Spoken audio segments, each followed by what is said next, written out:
Hey, Tom Nguyen here. Good morning, graduates, to your family, to your parents, and also to our school board, principals, teachers.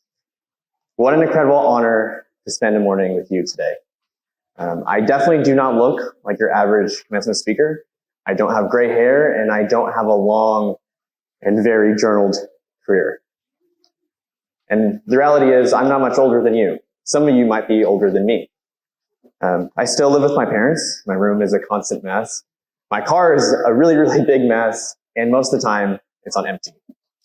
I don't have my life together, and that is okay. Before I begin, though, I need your help, all of your help. For my talk to actually make an impact, for it to make a difference, I need you guys to open your heart as I share a piece of my heart to you. So I ask that you open your heart and clear your mind of any thought you might have of me, good or bad, so that we can start with a blank canvas. The title of today's talk, Dinner, Death, and Dishes. You might be thinking, what the heck? What do these three things have to do with each other? Well, the first part of this talk is for the parents, so the graduates can tune out for a little bit, save your attention span for later. My favorite dish growing up that my mom made was crab noodle soup. And it is disgusting as it sounds. It's super stinky, and if it gets on your clothes, it's never going to get away. And I quickly realized that the secret ingredient in my mom's dish wasn't the crab, it was what we did at the dinner table. My parents talked about everything under the sun, faith, politics, my favorite test scores that day, or if I failed my math test. It was through these dinner conversations that I learned how my mother owned just 2 outfits when she went to college in Vietnam, or the wild stories that my dad had when growing up as a teenager with his friends. This was where, at the dinner table, my family grew. But disappointingly, 50% of families in America do not eat dinner together. And 80% of youths say that dinner is where they're most likely able to talk to their parents. Can you see how this doesn't make sense? How many parents know who their child's best friend is, or your son or daughter's favorite music artist, or the last movie they watched? These are the questions that are asked and answered at the dinner table. It is through these questions you learn to start listening to your children and ultimately care for them. So I challenge you, try to eat dinner at least 3 times with your families this week. In college, I would FaceTime my parents and we would grab lunch or dinner together and we'd be eating over the phone, talking about how hard school was, or I'd be sitting there bawling my eyes out about how much I hated college. Some parents work multiple jobs.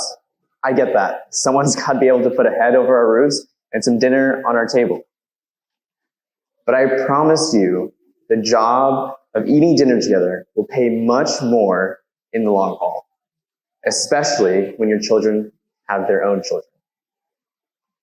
Okay, death and dinner part next. I need our graduates, okay, we need to lock in, we're gonna buckle in and lock in, okay? Right now, all of you, each and every single one of you, feel pretty invincible. Like nothing can change or stop you right now. But here's the thing. All of you are going to die. Seriously, all of you are going to die. This is the truest reality there is. Either you're rich, you're poor, you're black, or you're white. Death does not discriminate. And I came to this realization about 14 months ago, and to help with this story, I needed to backtrack to high school. So I graduated in 2021, at the top of my class, running student council, yearbook, athletic trainer, doing everything under the sun so that I could get the heck out of Garden City. Because the reality was, I thought Garden City stinks, figuratively and literally. And my parents spoon-fed me this Asian American dream. You need to go to college, you need to be a doctor, you need to be a lawyer. And I believed that. And so I got as far away as I could, and the furthest way you can get before you hit the ocean is Massachusetts and New York.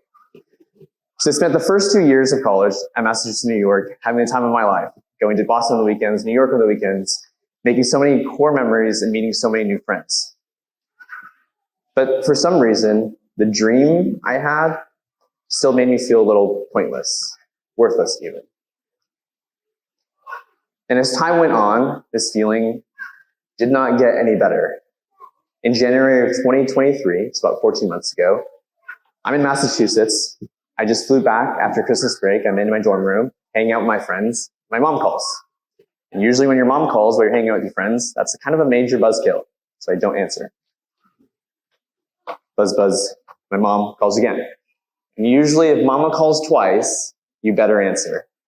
So I step outside, I pick up a phone call, and she says, "Hey, I think there's something wrong with your dad." And I'm like, "Well, I just saw him yesterday. What do you mean?" And she says, "He doesn't know who I am. He doesn't know that he has a son." And this is really, really weird because I'm an only child. There's no way that he was okay. Something was obviously wrong.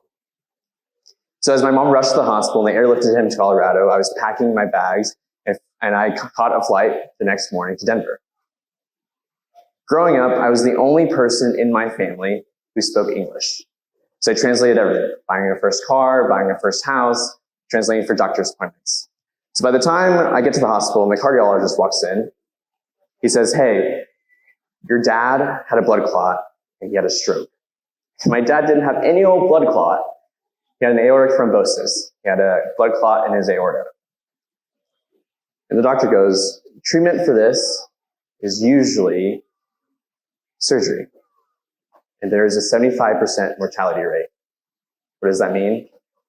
It means that 3 out of 4 people who have this surgery die. And as the only English speaker in my family, there's no way in heck I was telling my parents that you had a chance of dying. All I remember is running down to the lobby, finding an empty conference room, finding those 3 same chairs that you're sitting in, stacking those 3 chairs together, laying there, holding myself, bawling my eyes out, thinking to myself, how could my dad, someone who never shed a single tear, someone who I never heard complain, someone who I thought was absolutely invincible, how could he have a chance of dying? And the next thought that came into my head was a rather selfish thought. My perfect life, the New York life I had, my meticulously planned out course for 5 years, shattered, ruined. Thankfully, my dad slowly recovered, but I didn't. I laid in bed depressed for months. I barely got up to eat or even shower. And I began to hate my dad. He tore down my dreams and made me come home to the middle of nowhere. I felt even more worthless than I did before. And slowly I began to start thinking about my own funeral, my own death. I asked myself, what did I accomplish in my short life? Was my life even worth living?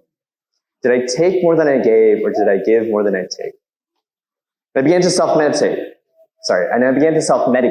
And for me, it was my phone. Hours on social media and hours playing Retro Bowl, 12 to 15 hours a day. I don't think it was my fault that I kept turning to these sensory pleasures. We all do. It's a part of being human. But the problem was, I didn't have a bigger story that was more interesting than being on my phone. Without a meaningful narrative or a meaningful story to write, the easiest story to connect to is what is on our For You page, or the quick hits of dopamine that we have in our world. I knew I quickly needed a story to connect to, or else my funeral was not too far away. And somehow, some way, there's like a gift from heaven that fell into my lap. God said, hang on in there. You're going to love what's next. Gentry, Director of Young Adult Ministry for the Catholic Diocese of Dodge City, sends me a text. He says, hey, would you want to be a missionary this summer? And I'm like, yeah. Are you talking like Guatemala, Puerto Rico? He's like, no, in Southwest Kansas, the middle of nowhere. Not really knowing what to expect next, I said yes. I dove deep into this program called Prayer in Action. And last summer, we spent a week in Meade in Plains and 2 weeks here in Garden City. We pulled 6-foot-tall weeds, painted rundown houses, and cared for the people who couldn't do it themselves. But importantly, we painted houses the same way we washed dishes. What the heck does that mean? How can you paint a house the same way you wash a dish? Well, how many of you in here wash dishes because your parents tell you to? All of your hands should be up. Next, or it's 1 a.m. in the morning and you're really hungry and there's no more spoons left for your cereal. Those are probably the only 2 reasons why we wash the dishes. But the thing is, that's not why you should. See, Mother Teresa said, wash the plate, not because it is dirty, nor because you are told to wash it, but because you love the person who will use it next. We wash the dishes not because we love washing dishes, but because we love the person who will eat from it next. We painted houses not because we loved being in the scorching hot sun, but because we love the people that lived in those homes. In simpler terms, go do the small and annoying and tedious thing because you love the person who benefits from it.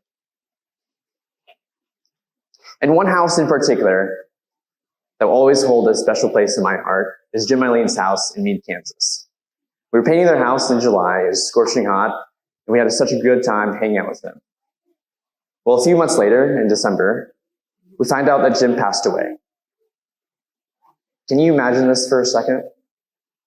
Eileen, who just grieved the loss of her best friend, her husband, who just came home from burying her husband. And when she comes home, she doesn't come home to a rotting house with paint that's chipping. She gets to come home to a house that's painted. And when she looks at our painted house, she's reminded that so many young people love her and Jim so much. And I had this thought, what if I could wash dishes for 20 to 30 people? Or wouldn't it be awesome if I could wash dishes for 30,000 people? Obviously, I had to start small. I began to wash dishes for my dad again, for my mom, my friends, and my neighbors. And now, on the City Commission, I have this really deep industrial sink where I have the chance of washing as many plates as I can. But why? Because I love the people who are using Garden City now, and also the people who use Garden City next. All of you are capable of washing dishes for all types of people. And all of you are capable of finding a story to connect to, a meaningful one. The place where people who know you the most is the place where you can love people the best. Your homes, your friend groups, the community that you live in, you also begin to create communities worth living in, families worth being in, and lives worth living. And slowly, as I understood my gift and how it was being used to love others, I quickly recognized, dang, I kind of want to wash a lot of dishes again. I felt like I understood my purpose, my reason to love, and ultimately, my reason to live. Lastly, I'll let you guys in on a little secret. Life is better when you make space for what you love. And easy things are not what you crave. Not the quick hit stimulations of your phones or the smokes or the drinks. When you start saying no to those things, you can make room in your heart to say yes to things that matter most. That being serving and loving others and being the hero in your own stories.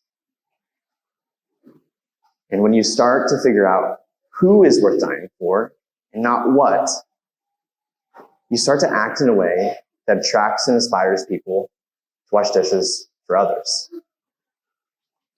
So as you go home, or go to more school after graduation, or go to work, guide people and lead them. Wash their dishes. Do the annoying and the inconvenient things because you love the person who will benefit from it. So that one day, people at your funeral will not say, man, that person was one of the most selfish and miserable people to be around.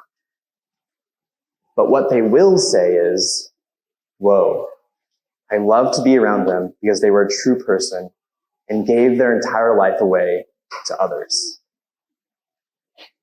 Finally, I ask you, whose dishes will you wash? God bless.